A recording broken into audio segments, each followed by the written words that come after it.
وہ یہ ہے کہ ہر جگہ مسلمانوں کو کچلنے کی، دبانے کی، برباد کرنے کی کوشش کی جا رہی ہے، اور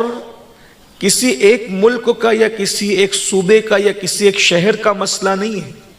بلکہ یہ پوری دنیا کی روئے زمین کا مسئلہ ہے۔ زمین کے اوپر اگر کوئی شخص مسلمان بن کر بھی حکومت کر رہا ہے یا کوئی مسلمان نہیں بھی ہے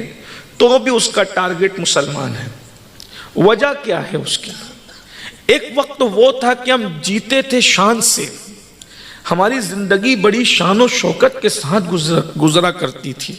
آپ کسی بھی زمین کا جائزہ لیجئے، زمین کے کسی بھی خطے پر مسلمان اجنبی زمین پر بھی چلا جاتا تو لوگ اس کے قدموں میں اپنی پلکوں کو بچھا دیتے، لوگ اس کی عزت کرتے، تعظیم کرتے، توقیر کرتے، حتیٰ کہ مسلمان اگر تاجر کی شکل میں جاتا تو بھی لوگ اس کا احترام بجا لاتے، اگر مسلمان کسی داعی کی شکل میں جاتا تو بھی لوگ اس کا احترام بجا لاتے۔ گویا کہ جس زمین پر مسلمان پہنچا اس نے احترام کا خراج وصول کیا، عقیدتوں کا خراج وصول کیا۔ لیکن آج اس قوم کے حالات ایسے کیوں ہو گئے؟ تو اللہ تبارک و تعالی قرآن مقدس میں ارشاد فرماتا ہے، اگر ہم اپنے مسائل کو حل کرنے کے معاملے میں سنجیدہ ہیں تو تھوڑی دیر کے لیے غور کیجئے، اور اگر ہم سنجیدہ نہیں ہیں، اگر ہم صرف واٹس ایپ تک کے ہمدرد ہیں کہ کسی کی بھی تکلیف کو کلپ میں دیکھیں اور اس کے بعد آگے فارورڈ کر دیں، بس یہی اگر ہماری ہمدردی ہے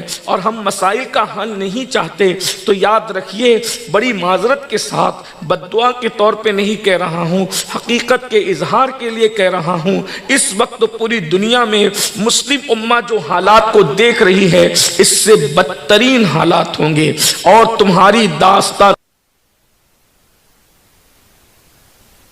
حل کرنا ہے، اپنے مسائل کا حل چاہتے ہو تو قرآن مقدس اور حدیث کی طرف رجوع لاؤ۔